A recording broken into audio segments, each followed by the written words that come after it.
भगवान ने जो हमें जीवन दिया है, वेदों में इसके लिए कहा गया है उद्यानम ते पुरुष नवयानम। ऊपर उठना और आगे बढ़ना, यही जीवन का क्रम होना चाहिए कि प्रत्येक दिन पहले से और अधिक हम प्रगति करें, पहले से ज़्यादा और अच्छा सीखें, और हर दिन हमारे जीवन में अधिक से अधिक शांति हो, हमारे चेहरे पर प्रसन्नता और आनंद का भाव बना रहे, और जो कुछ करने के लिए हम दुनिया में आए हैं उसे पहचानें और उसे करने के लिए अपने आप को व्यवस्थित करें। इसलिए आवश्यकता पड़ती है प्रत्येक व्यक्ति को कि वो अनुशासित होकर जीवन जिए। अनुशासित होने का मतलब है कि आप अपनी ऊर्जा को सही दिशा में लगाने वाले बने। आपकी ऊर्जा का विस्फोट काम, क्रोध, लोभ, मोह, अहंकार, मद मत्सर में ना हो।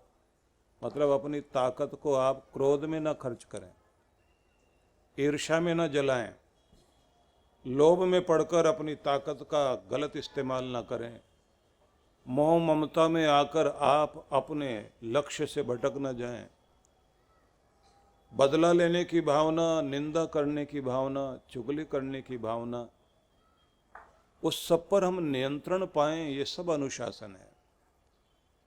इसलिए गुरु जीवन में जब भी आते हैं तो सबसे पहले अनुशासन देते हैं,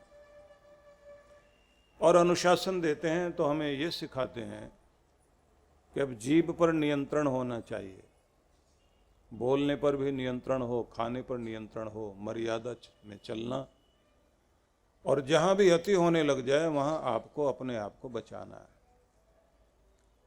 सदगुरु यहां तक लेकर आते हैं कि आपके जीवन नियमों से बंध जाएं। अब आप नियम से चलें, क्योंकि संसार नियमों से चल रहा है, सूरज नियम से निकल रहा है, हवाएं नियम से चल रही हैं। इसी के कारण तो आपको ऑक्सीजन मिल रही है, जीवनी शक्ति मिल रही है। हर चीज में नियम है तो आपकी जिंदगी में नियम हो, और हर चीज संसार की व्यवस्थित है तो आपको भी सही प्रबंधन में ठीक ढंग से स्वयं को मैनेज करना है और अपना सिस्टम बनाकर चलना है। क्योंकि आप जब सिस्टम को तोड़ते हैं, व्यवस्थित नहीं हो पाते, जिंदगी में फिर व्यथा आने लगती है, पीड़ा आने लगती है। और जब आप अच्छी योजनाओं के साथ चलने लगते हैं, पहले योजना बनाते हैं कैसे चलना है, कैसे क्या काम करना है, उसी के अनुरूप आप काम करने लगते हैं, तो उसके बाद आपके कार्यों में सफलता आने लगती है।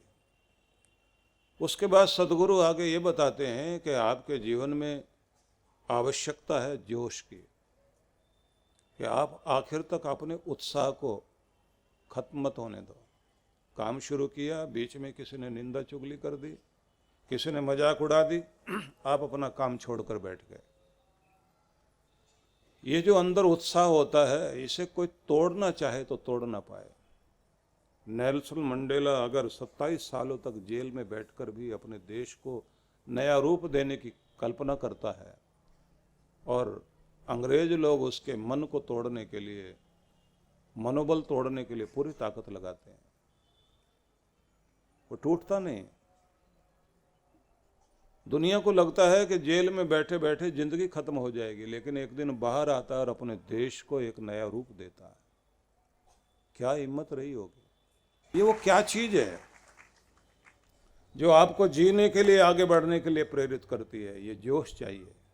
बिना जोश के कोई दुनिया में कुछ नहीं कर पाया, नहीं तो सब लोग अपने अपने दायरे में घूमते हुए अपनी जिंदगी खत्म कर रहे हैं। इसलिए कोई आग पीछे होनी चाहिए जो आपको जगाए, आपको आगे बढ़ने के लिए कहे।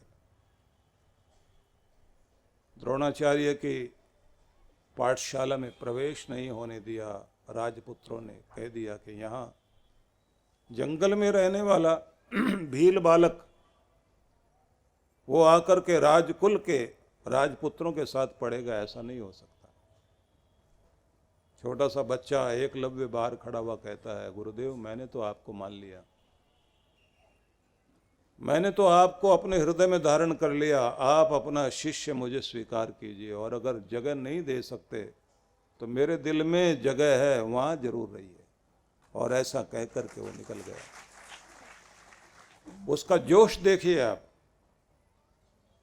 उसने कहा कि मेरे दिल में मेरा सदगुरु है और मुझे प्रेरणा दे रहा है। एक मूर्ति बनाकर रख दी द्रोणाचार्य की, अभ्यास करता है धनुर्विद्या का।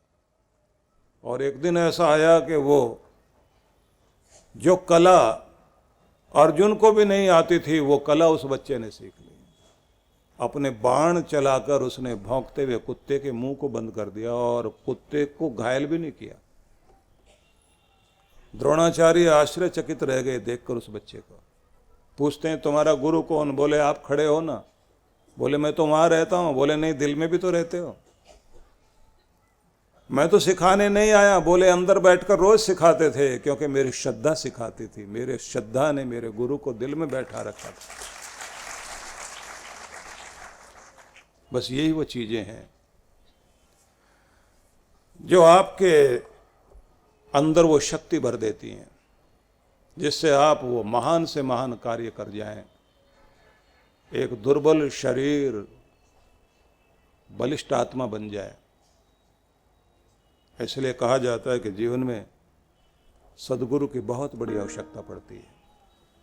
और जिस जिंदगी में सदगुरु का वास होता है और जिसकी श्रद्धा जागृत रहती है, जिसकी आग जिंदा रहती है, उसे हर पल महसूस होता रहता है कि अकेला नहीं हूं, मेरे साथ मेरा सदगुरु खड़ा है।